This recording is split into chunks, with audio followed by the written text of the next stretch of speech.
What is up, everybody? Welcome into an all-new episode of the Pack-A-Day Podcast. I'm your host, Andy Herman. You can follow me on Twitter at Andy Herman NFL.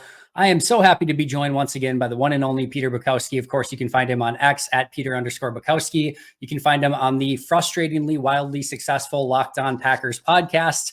Of course, you can find him over on The Leap as well, which if you want to find that, theleap.substack.com. Peter, it is great to have you back. How the heck have you been? I'm good. Just recovering from a week in Las Vegas. Takes some time at our age, unfortunately for us. So, and then I was at Nashville over the weekend. So this is a lot on my my dad body right now. So I'm just trying to make it through right now. I can feel that 100%. Had a week in Florida, then spent a week ill. So also trying to catch up. So we're sort of in a similar spot, although I'd rather be, I think, in Nashville than spending time sick. But either way, both playing catch up. Since we are playing catch up a little bit, obviously, it's been a while since you and I have had the opportunity to chat, far too long. But one of arguably what's going to be the biggest moves that the Packers probably make this entire offseason has already taken place. And that has been with the hiring of Jeff Hafley as defensive coordinator. We'll see if they, maybe do something bigger down the line. But right now, this is a pretty big and significant move. Just off the top, your view of this hire, are you excited? Are you underwhelmed? Like, where are you at with the entire process and who they ultimately ended on? I think initially my response was, who? What? Yep. And I think that was the response from a lot of people. I would say a lot of people outside of the know, and certainly a lot of people outside college football. I think in Packerland, we maybe got a little hooked into Jim Leonhard as the collegiate coach to the NFL jump. And what I found so striking, and Pete Thamel mentioned this when he broke the story, and Ian Rappaport mentioned this in confirming the story, is that was a bigger deal in college football than the NFL.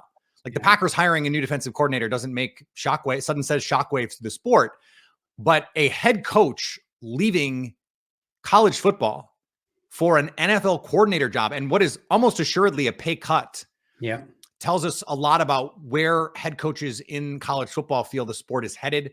And I was talking to someone at Super Bowl about this, and they were like, by the way, they background on the pro personnel side in the NFL, and with a connection to that part of the country. And they were like, if you're Jeff Hafley, you have to recruit all these guys twice or three times. You got to recruit them to come. And then if they're good, you got to recruit them to stay, because if you don't, Miami's going to get them. Alabama's going to get them. Georgia, with the transfer portal the way that it is, that's just the reality. Now, everyone that I've talked to and all of the research that I've done says Jeff Hafley is a coach's coach. He is someone who just is obsessed with coaching football. And he even said that there was that great interview that he did that I played a little snippet of in Locked On Packers, where he said he misses coaching. He wanted to find ways to coach DBs again because he missed doing that. And as a Packer fan, you have to love hearing that, because what you want is someone who's going to come to Green Bay and feel invigorated by it, who's going to take this opportunity and say, I can't wait to coach these guys up and bring this new mindset. So, the 4-3, 3-4 stuff, I think it's actually overrated how underrated it is. I actually do think it matters more than some have said, but I think generally more what you're looking at is the mindset difference, the philosophy difference. I mean, you look at what Jim Schwartz did in Cleveland with essentially the same roster. Like, they added Zadarius Smith and Dalvin Tomlinson, who are good players, but everyone else got better. Like Denzel Ward had his best season. You look at the safeties; they had their best season. Jeremiah Owusu-Koramoah, just the philosophy change can be so crucial, and I think. It was just necessary to have someone who was just going to be so philosophically different from what Joe Barry was. That I think that makes it particularly interesting from a Matt LaFleur standpoint, because it's sort of like, does Matt LaFleur know what he wants to be defensively? Because Mike Pettin is not like Joe Barry, and Joe Barry is not like Jeff Hafley, and Jeff Hafley's not really like Mike Pettin. There's some similarities, and in fact, he coached for Mike Pettin right back in Cleveland. But it does make you wonder, like, does Matt LaFleur really know what he wants from a defense? I don't know. And it doesn't matter. I don't know that either. I think he did when he hired Joe Barry. I think he wanted that cover four style of defense. He kind of went on board as saying that. And then I think he just sort of recognized that it wasn't working anymore. And any of the people that were running it were not having that level of success. I think he was probably wise and smart. And you literally took the words out of my mouth of like a complete philosophical difference going from Joe Barry to this Jeff Hafley system. Who are you most looking forward to seeing? And not only just with Hafley, but with Campanile as the linebackers coach, and obviously bring in a handful of different coaches. But who are you most excited about? Who do you think could potentially thrive in this style of system? I have a couple off the top of my mind, but I want to pick your brain first. It is partially dependent, I think, on what shakes out in free agency. I know that's a little bit of a cop out, but I'd like to know who's playing where. Like, is Keyshawn Nixon back? I don't want to preempt another question that I think we're going to hit on a little bit later. Yep. I actually think Darnell Savage is a great fit in this defense. But his contract just voided. So what is the future of him? $5 million in dead money or whatever it is. And so that makes me, I think, question his future in Green Bay. I would have liked to have seen that a year ago or 2 years ago. All these corners is really my answer. Like Carrington Valentine, give him a chance to press guys more often. Eric Stokes, give him a chance to press guys more often. Jair Alexander, like that is, I think, something that Jeff Hafley with those guys, it has to be a really exciting thing to think about what he can do with those. A defensive backs coach, someone who, and this was someone I spoke to a league source before the process was complete, and they said, I think the best thing Green Bay can do is hire someone whose focus is the passing game, who's a defensive backs coach by trade. It was kind of why I had locked into Denard Wilson, honestly, because I thought that made a lot of sense. But this is the same kind of thing. And so these defensive backs getting the most out of where you've invested all of this draft capital, and then let Rashawn Gary and Lucas Van Ness and Preston Smith and Kenny Clark and Devontae Wyatt and Carl Brooks and Kobe Wooden, like this front is loaded with dudes. Just let them go hunt the way that those 49ers teams with Robert Saleh and DeMeco Ryans did. Like it makes so much sense in retrospect that that's how they went about this. Yeah, I think so too. I'm with you in the corners. I also think I'm really excited to see Kenny with a potential move back to nose, and I think he can be one of the better pass rushing nose tackles in that specific spot. Yeah, the Javon Hargrave role. Yeah, exactly. I think it's going to be a perfect fit for him there. And I just really want to see, can Quay Walker take a jump in this style system? Does he have as much on his plate? Can he just kind of read and react a little bit more? I'm intrigued, if nothing else, just to see how he kind of responds to this entire change. Because I still think there's something that's there. I'm not totally sold on what we've seen over these past 2 seasons, but I still want to be hopeful because the dude is just such a freak athlete. And I really want to see him take that next step and succeed at a high level. I'm pretty skeptical of Quay Walker, I'll be honest. I'm not against that. The athleticism, of course, jumps off. But I didn't see the athleticism translate enough at Georgia. And I think linebacker is one of those spots, and we've seen it over the years. And I'm, like anyone that knows my work at all knows that I'm kind of obsessed with the measurables and the athleticism and relative athletic score and all that stuff. But at linebacker, if you don't have instincts, you can't play. And I worry about him understanding where to go. Ben Fennell has a great line about these kinds of linebackers, these task-oriented linebackers. Go blitz the quarterback. Quay can do that, especially if you give him a free run. Like he's gonna mess something up. He's going to just create problems in the backfield. Go cover that guy. Yeah, he can do that. We saw him run step for step with Saquon Barkley down the left sideline in London 2 years ago. It's everything else: spatial awareness and zone coverage. It's running the alley, getting off blocks, and it's stuff that I think they have to. There's a take I've been workshopping here, Andy, that I'll drop on your show.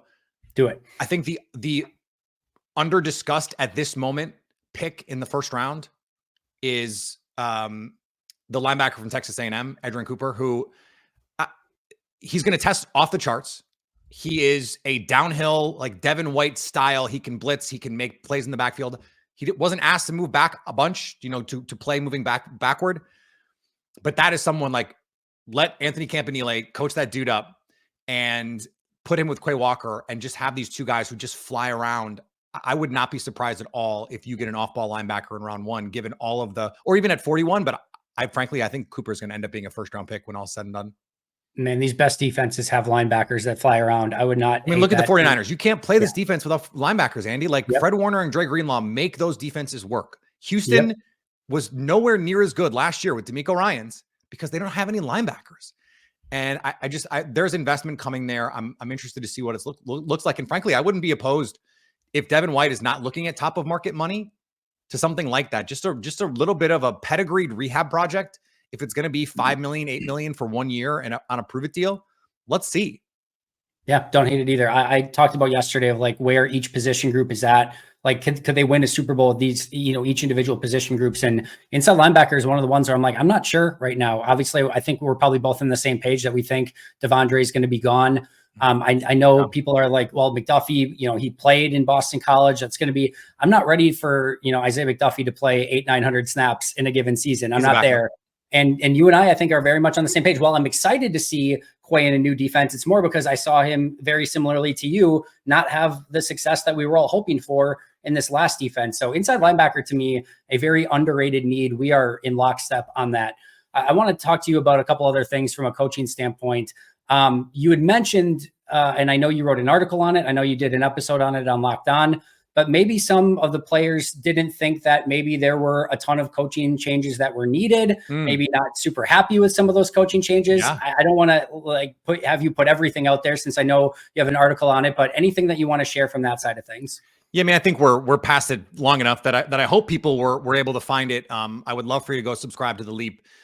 We just so everyone knows, if you're not subscribed, we value original reporting. We value original analysis. And I think those are things that Andy too, and all of the projects that you've been involved with, that we've been involved with, that has been something that we have tried to do, just stand out from people without being clickbaity. And I think we've done a good job of that. But The Leap was out front on a lot of this coaching stuff over the course of the offseason. And it is interesting, right? When the noise from the outside, from people like us, whose job it is to yap into the microphone about Joe Barry and the defense and the philosophical issues and all of that. The players, at least from what I've been told, did not have, by and large, like by consensus, did not have nearly as big a problem with the defense as we did on the outside. I think part of that, and you heard Jair in August say, we can't worry about the call. We're good enough that we can just go play. And I think that feeling from a player standpoint, you're going, look, I know like Joe Barry does not run everyone's favorite defense, but these guys just thought they were good enough to be better than they were. Like it was annoying to them too, that they weren't better, but they believed they could be better. And part of that is like psycho athlete competitiveness, right? Like that's part of the deal. And there's also part of this where you go, okay, well, some guys didn't like that their position coaches are no longer on the team. That's natural. That's normal. Like you can think that there are structural issues. It's like how everyone thinks Congress sucks, but their representative is dope. It's like, I like my guy, but everyone else is a moron. Like, I think there's some of that in these sort of circumstances, and that's part of it. And then also, there's in at least one case, a coach who is coming back, and there were some key players in that room who felt like he was already a little in over his head, and now in a role where maybe he has to do. They've streamlined the coaching staff a little bit because of the change in front, and so. Linebackers, defensive line, you say you have your normal secondary stuff, but like, is it all that it needs to be right now? I don't know. And what I found really interesting, Andy, was the response when I wrote about this was good from fans. Like, yeah. I don't care. Like, they don't care that the players like these coaches. It was time for a change. In a lot of ways, I agree. Like, just because you liked a manager, and we can think about this in our own lives, doesn't mean they were doing the job that they needed to do. We've all worked for people that we liked working for, that if you take a step back and like look objectively, go, yeah, that person is probably not pulling their weight the same way that some of these other people are. Like, that's just a thing that happens in life. Like, I think it's a relatable phenomenon. And sometimes you just need a clean slate. I think part of this too is just saying, look, the team messed up when they replaced Mike Pettin with Joe Barry and said nothing else changes. That was just objectively a weird decision. And I think this is a correction to that, and saying, look, Jeff Hafley is going to come in. We're going to give him some say here. And there are some guys that we want to keep on the staff and some guys we don't. And the guys we don't, we're going to say, hey, you can go interview for jobs. We're not going to fire you, but you can go interview, right? Like, it's one of those like very nice things. Yep.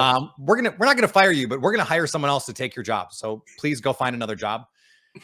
It is a normal stuff. Like, I don't want to make it seem like there's more drama going on behind the scenes than there really is. Like, I don't think it was like that, but I think it's important to note that, like, not everyone has to be as excited about it as fans are.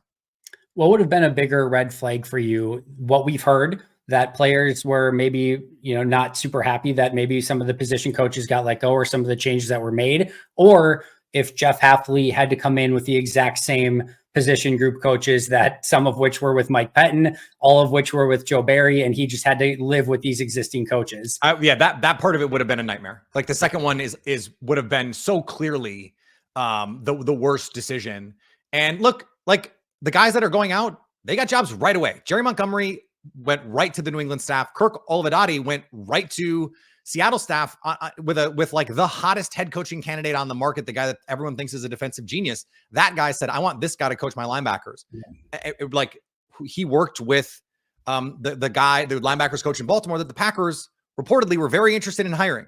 So, I mean, I think that tells you that these guys had respect around the league, but that is not always the same as doing exactly what you need in a given organization. So,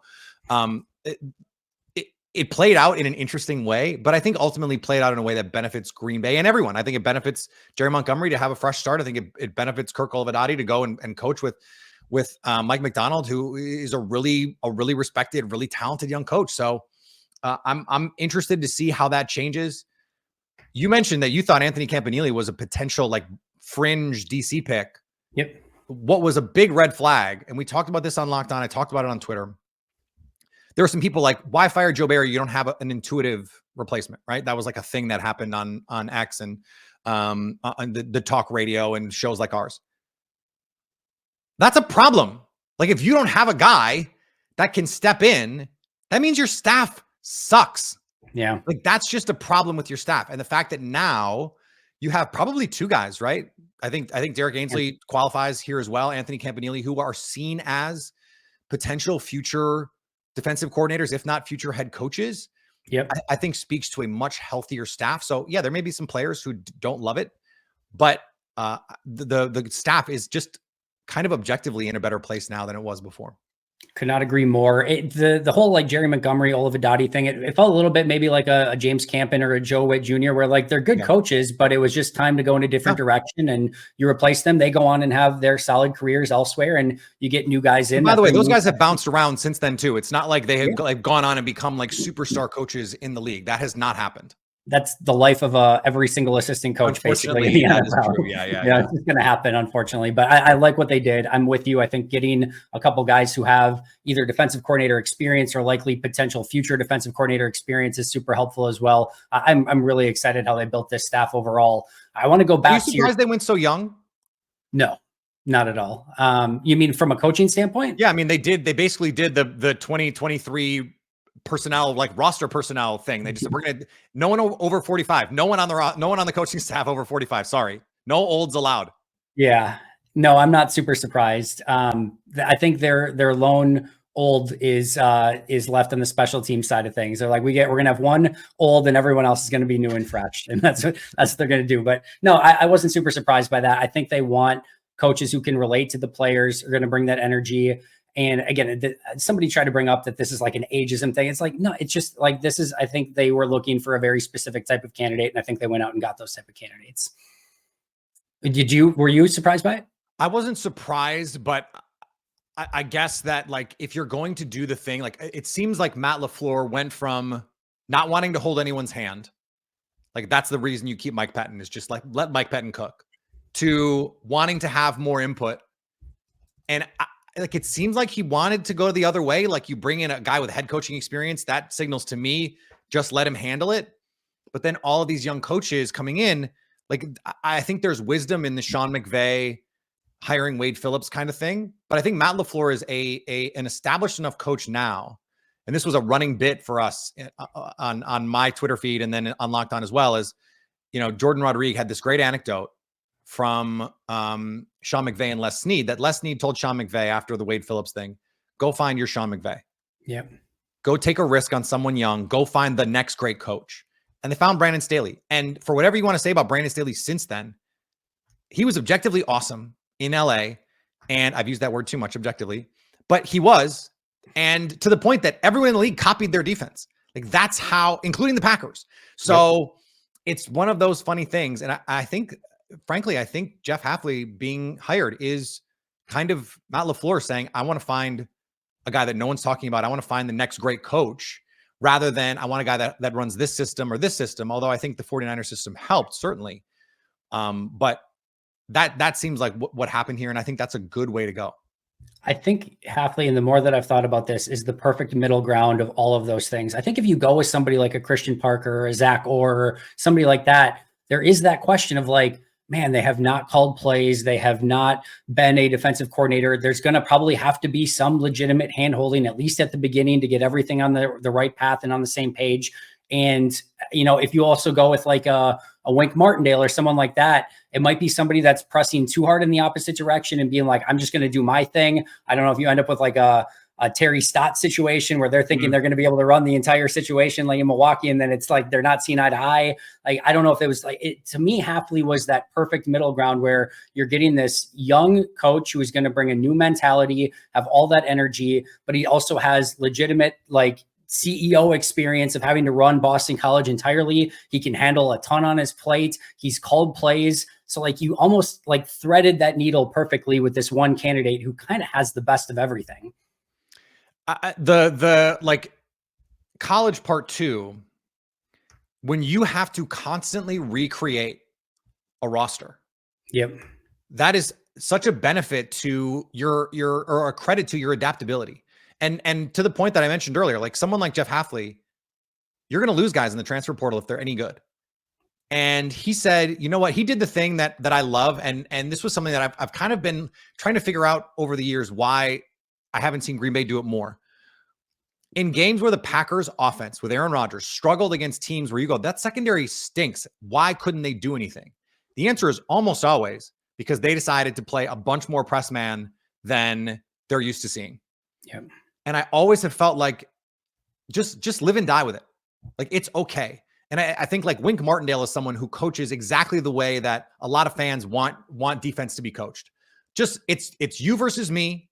It's what Gary Ellison calls the cat defense. I got this cat, you got that cat.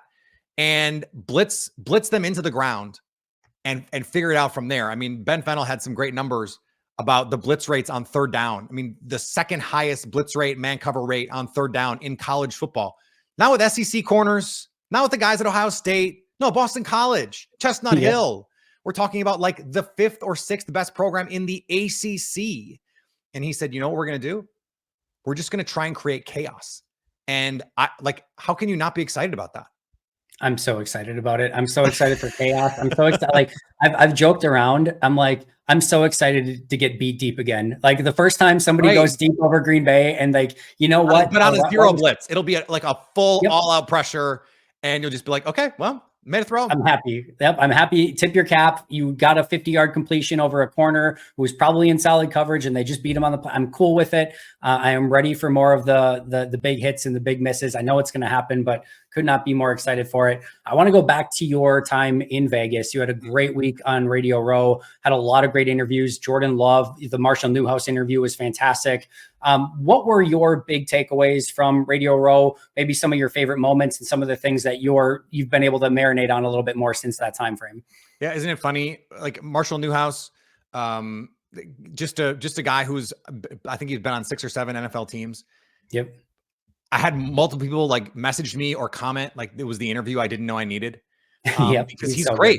Good. And I got him last year in Phoenix and was kind of blown away by him. I was like, wait, this dude is he's so smart and able to explain things in such a way. Like, cause a lot of all these guys, like you have to be smart to be in the league. You have to understand the concepts and all that stuff, but to be able to explain them the way that he does, I was really excited to get him again. The Jordan Love thing, and I wrote about this. He was like the biggest star of the week. Entourage really had it. Buzz had it. Everyone I talked to wanted to talk to me about Jordan Love. Can you believe like what he did? He wasn't even there yet. He didn't even show up till Friday. And everyone wanted a piece of Jordan Love. Was on all the big shows, and that it was just a cool thing. And I only got a couple minutes with him. But you kind of get it right away. And the flashbulb moment for me was we're talking, we're chatting. And Shedeur Sanders comes back, Deion Sanders' son, who plays at Colorado, the quarterback who's probably going to be an NFL quarterback in a year, comes by and daps up Jordan Love mid-interview. And Jordan Love immediately just like snaps out of it, daps, and comes right back in it. And it's just like, I don't know that they know each other. I don't know. Yep. But just like to have the cachet that someone would come over, someone who knows the media game, like Shedeur Sanders, would come over and in the middle of the interview have to just say hi to Jordan Love. He went right to do Cam Newton right after. And those two guys had a great, but they, again, he got 5 minutes. Cam Newton with 5 minutes. I think maybe they did 8 minutes, but they only had 5. And it stands out to me. I had a number of people come up to me and just be like, I can't believe the Packers did it again. I can't believe one of the Bears guys that was there in the middle of his show. Jordan Love walks by and he stood up and he goes, I'm a Bears fan. You're ruining my life. To Jordan Love. And it's just sort of like that. I think I will always remember that, not just because I got to talk to him, but just because Radio Row decides, like, if you're a Tuesday guy, you're not a star. If you're a Wednesday guy, you're not a star. But if you're a Friday guy and you've got 15 people in your entourage and 16 PR people and you're on Dan Patrick and you're on Rich Eisen and you're on Up and Adams, like, you're a star. And Jordan Love, he's a star. Yeah, that was really fun to see. I also thought, just in some of the like press conferences. And I talked to Tom Grossi. That was pretty cool too. Yeah, that guy. What a week he had too. I haven't released that interview yet, but I'm excited for that one for sure. You never know who you'll meet in the bathroom at Radio Row. It's your story. No, one of the things I took away, because I think one of the things that Jordan took away from Aaron a little bit was in press conferences, really sort of choosing his words carefully. Mm-hmm. You can he uses ums a lot in his press conferences, but you can almost tell he's like pausing to like think of what he wants to say and how he wants to say it. And I think he got a little of that from Aaron. It was just really fun, especially, talking to you, talking to Cam Newton, obviously the Micah Parsons one, especially.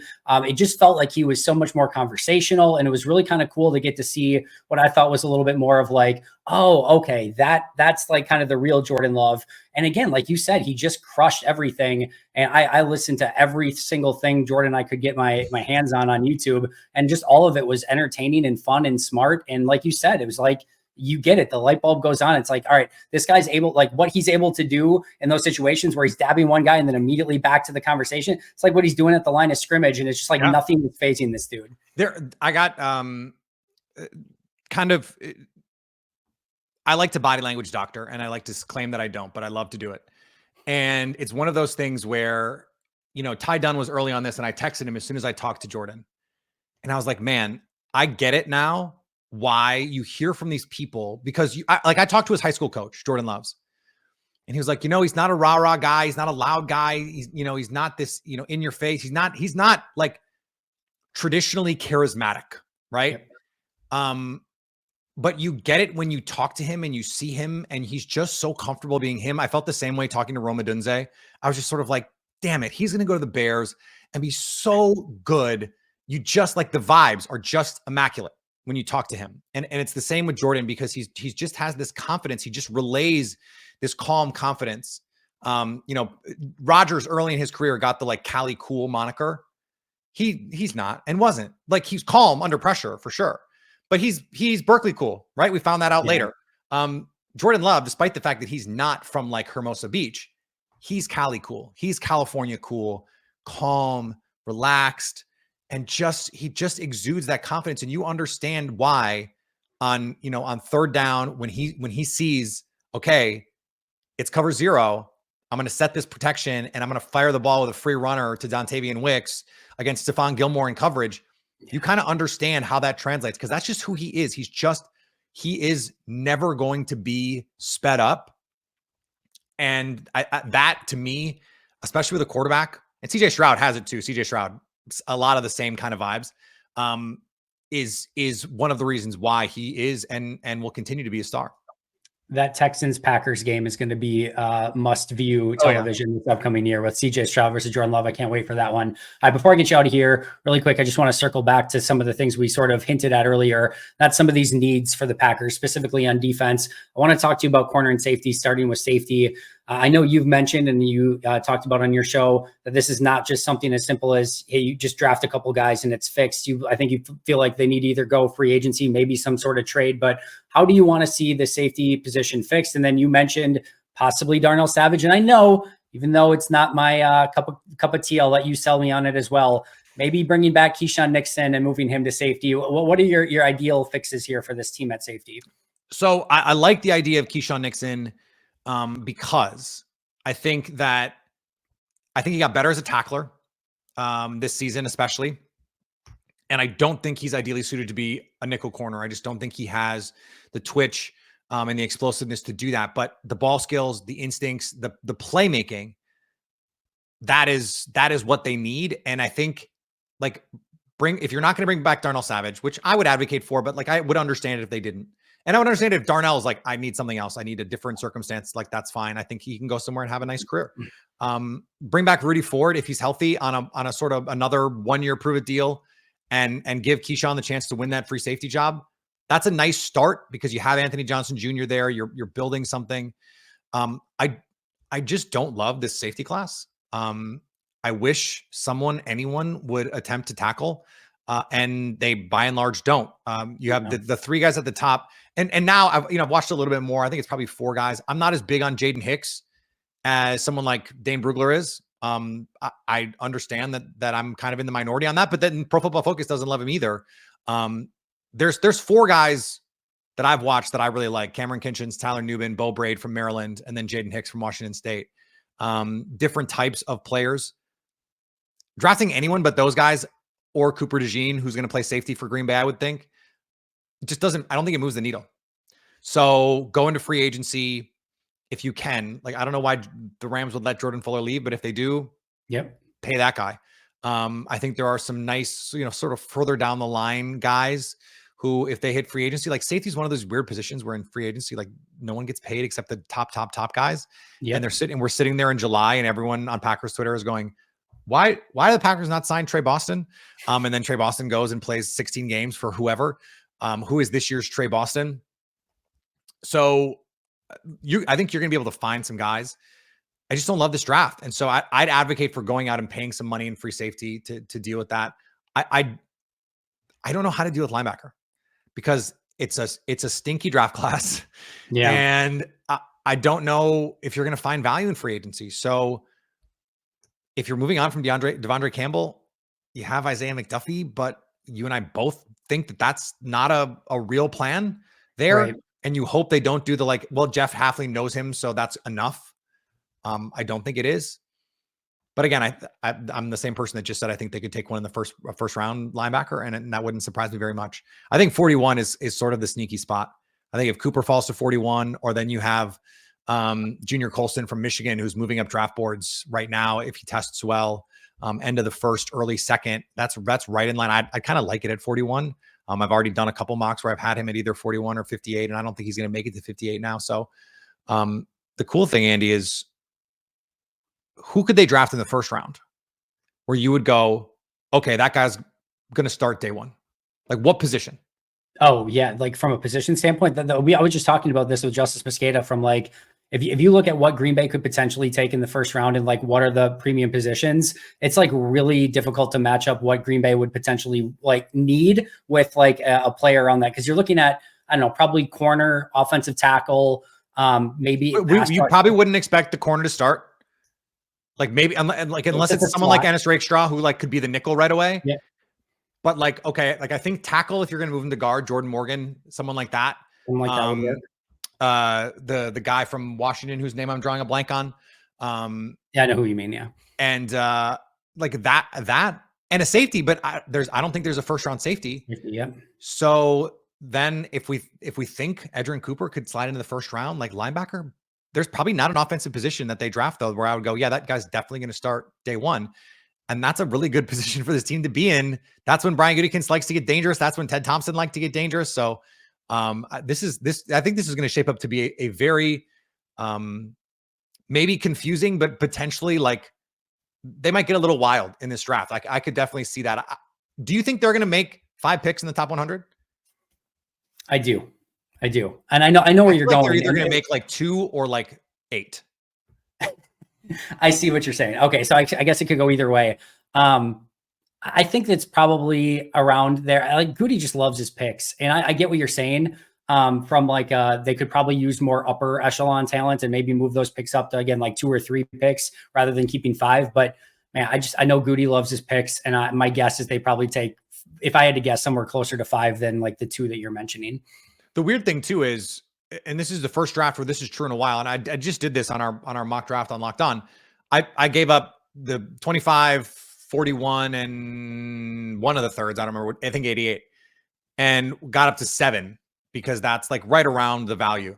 Yeah, that probably doesn't happen. You probably need a first round pick to get into the top 10, especially with the quarterbacks in this draft. But just draft value, and I got a lot of people going, I don't want a receiver that bad because I did it for Roma Dunze, who I love. yeah, he's amazing. But I don't know if there's a guy that I'm just like, they have to move up and get this guy. I don't see it in this draft because I just don't think the roster is in that position, but they have so much flexibility. Like just 25 and 41 on the draft value chart says that's worth like the 10th overall pick. Yeah. So, but like, who are you going to go up and get? That's the question. And that's where I'm more of like, yeah, I think that's why they probably more stick. And I think they just kind of go shopping and they try to get as many guys as they can to compete. I kind of love it. And again, I think he's going to have the flexibility where if he does all of a sudden, like, hey, one of my top 10 guys is sitting there at 18, like, I think he's going to go get him. And I think it's the same token, if he gets to, bottom of the first and it's like, hey, maybe it is one of these linebackers or safeties that we like and we think we can get them early round 2. Like, I could see them easily trading back round 2 and picking up picks and hopefully finding another version of Carl Brooks and Dontavian Wicks on day 3 of the draft with those picks again. So it's going to be fun. I think it's going to be we're not going to have the Aaron Rodgers, Devontae Adams trades this offseason. Like, that's caliber of things. But like, I think it's going to be an extremely fun offseason of 5 top 100 picks. I think they're going to do something in free agency. I'll end with this. Is there a safety, a Geno Stone, Xavier McKinney, someone like that you would just be like, oh, that would be freaking perfect? I think all the names you mentioned, Jordan Fuller, Geno Stone, Xavier McKinney, those are the names that I think are, because I like Antoine Winfield. I don't know why he would leave Tampa. Like, they're just, they're going to move heaven and earth to keep that guy. Especially after, like, if they had gone 5 and 10 or 5, what is the math? 5 and 12. 5 and 10 was never the math, but I don't know why they would do that.